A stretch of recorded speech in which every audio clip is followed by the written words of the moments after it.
Aqua కంపెనీకి సంబంధించిన drugs ఆ కంపెనీ నుంచి అది ఆర్డర్ ఉన్న దిగుమతి చేసుకోండి. అట్ ద సేమ్ టైం ఈ వీరభద్ర ఉన్న వ్యక్తి ఎవరంటే ప్రకాశం జిల్లా నాగులపాడు మండలం వైసీపీ సీనియర్ నేత. అతను విజయసాయి రెడ్డి గారికి అతి సన్నిహితుడు. ఇలాంటి వాళ్ళందరూ కూడా అంటే ఎలక్షన్ మూమెంట్ లో మద్యంతోని గంజాయితోని డ్రగ్స్ తోని కూడా ఓటర్లను ప్రలోభ పెట్టి ఓవరాల్ గా చెప్పాలంటే వాళ్ళు తిరిగి అధికారం చేజిక్కించుకోవడానికి దిగజారు రాజకీయాలు చేస్తున్నారని చెప్పడానికి ఇది ఒక ఉదాహరణగా భావించవచ్చు. అంటే ఇప్పుడు మనం అనుకోవచ్చు యాక్చువల్ గా ఈ కంటైనర్ ఓపెన్ చేయకుండా మన రాష్ట్ర అధికారులు సిబిఐకి ఎందుకు అడ్డుపడ్డారు? నిన్న మీకు సంబంధం లేకపోతే ఎందుకు అడ్డుపడాల్సిన అవసరం ఏమొచ్చింది? అది ఒక ప్రశ్న.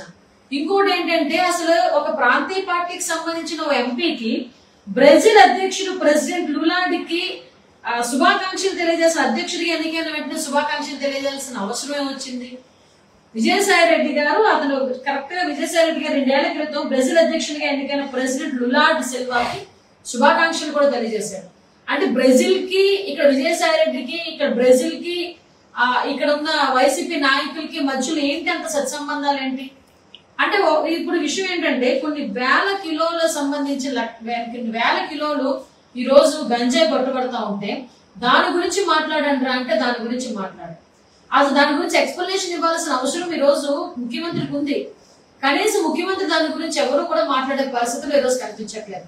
ఎందుకంటే వాళ్ళు ఇన్వాల్వ్ అయింది కూడా ఆల్మోస్ట్ ఆల్ అందరూ కూడా వైసీపీ నాయకులే.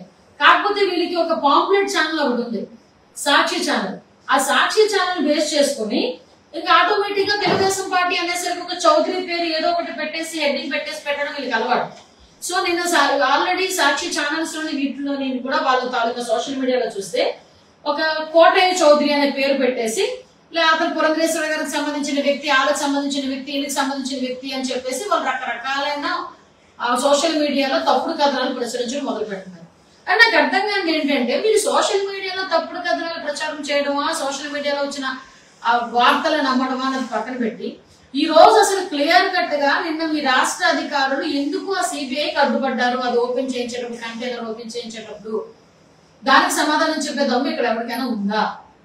ఇవన్నీ కాకుండా సోషల్ మీడియాని వేదికగా చేసుకుని కంటెస్టెడ్ క్యాండిడేట్స్ ని కానీ అదేవిధంగా టీడీపీలో ఉన్న మెయిన్ నాయకులు కానీ పవన్ కళ్యాణ్ గారిని కానీ జనసేన నాయకులు కానీ బీజేపీ నాయకులు కానీ ఎందుకు మీరు టార్గెట్ చేసి మోరల్ గా డిస్కరేజ్ చేయడానికి అంటే అబద్ధపు ప్రచారాలు ఎందుకు మీరు చేస్తున్నారు? ఇక్కడ చూసుకుంటానండి ఎంత దారుణమైన సిచ్యువేషన్స్ అంటే పాయకరావుపేటలో పోటీ చేస్తున్నది రెండోసారి నేను పోటీ చేస్తున్నాను. పాయకరావుపేటలో ఒక ఆడపిల్లని ఒక దళిత మహిళని పోటీ చేస్తున్నాను. నీకేమైనా దమ్ము ఉందా? పోటీలో నిలబడే వ్యక్తిని గెలిపించుకోవడానికి ట్రై చేయి. లేదు నీ ఓటు బ్యాంక్ ఎలా పెంచుకోవాలి, నీ జాయినింగ్స్ ఎలా చేసుకోవాలి, రాజకీయం ఏం చేసుకోవాలి. దిగజారుడు రాజకీయం, నీచ రాజకీయం. ఎంత నీచం అంటే వీళ్ళు తప్పుడు వార్తలు ప్రచురితం చేస్తారు అని చెప్పడానికి, దేన్నైనా అబద్ధపు ప్రచారం చేయడానికి సిద్ధపడతారని చెప్పడానికి, జనాల్ని కూడా ఇలాంటి అబద్ధపు ప్రచారాలతో నమ్మించడానికి ప్రయత్నం చేస్తున్నారని చెప్పడానికి ఇది ఒక బెస్ట్ ఉదాహరణకి చెప్పొచ్చు. మొన్న 20వ తారీఖుని పాయకరావుపేటలో లక్కీ షాపింగ్ మాల్ ఓపెనింగ్ జరిగింది. ఆ రోజు వాళ్ళందరూ కూడా నాతో పాటు వైసీపీ నాయకుల్ని, ఆ రోజు ఎంపీ సత్యవతమ్మ గారిని కూడా పిలిచారు. ఆ రోజు అదే విధంగా చాలా మందిని అనసూయ సినీ యాక్టర్ అనసూయ గారిని పిలిచారు. అదే విధంగా అదే రోజు మనకి సంబంధించి కొంతమందిని సెలబ్రిటీస్ చాలా మంది రాజకీయ నాయకులు అందరినీ పిలిచారు. నాతో పాటు తోట నాగేష్ గారు వచ్చారు. అంటే చాలా మంది సెలబ్రిటీస్, పొలిటికల్ లీడర్స్ అన్ని పార్టీస్ నుంచి కూడా లక్కీ షాపింగ్ మాల్ ఓపెనింగ్ కి వెళ్ళారు. అయితే సాయంత్రానికి ఎవరు ఈ రంగస్థలంలో ఒక గ్రూప్ ఉందండి, పాయకరావుపేట రంగస్థలం.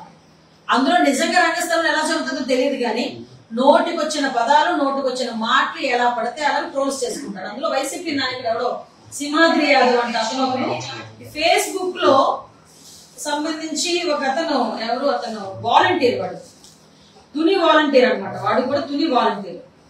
వాడు గుడాల నానాజీ అనేవాళ్ళు, వీళ్ళందరూ కూడా ఒక ఫేక్ ప్రచారాన్ని, అది కూడా ఏంటి వేటూన్ న్యూస్ లోని అది అసలు వాళ్ళు ఎట్టి పరిస్థితులను మీరు ప్రచురించలేదని వేటూన్ న్యూస్ వాళ్ళు కూడా చెప్పారు.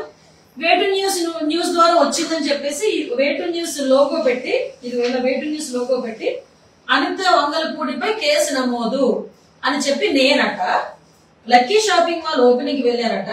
వాళ్ళు బెదిరించి 50 లక్షల విలువైన చీరలాట నేను పట్టుకుపోయారట. ఆనట నాకు ఓపెనింగ్ చేసేందుకు 1,00,000 రూపాయలు ఇచ్చాడట. ఇది చెప్పాడు తాతగారు ఎవడగానే ఉన్నాడేమో చెప్పాడు ఇచ్చాడట. అయినా సరే ఒప్పుకోపోయేసరికి టీడీపీ నేతలతో బెదిరించి తీసుకెళ్లారట. ఇది వేటు న్యూస్ లో వచ్చినట్టుగా ఒక ఫేక్ న్యూస్ ని క్రియేట్ చేసి సర్క్యులేట్ చేశారు. ఆ రోజు ఈవినింగే నేను పోలీస్ డిపార్ట్మెంట్ వాళ్ళ పోలీస్ స్టేషన్ కి వెళ్ళి మా మండల పార్టీ ప్రెసిడెంట్ చిట్టుబాబు గారు మా లోకల్ నాయకులు ఆల్రెడీ కేసు కూడా ఫైల్ చేశారు.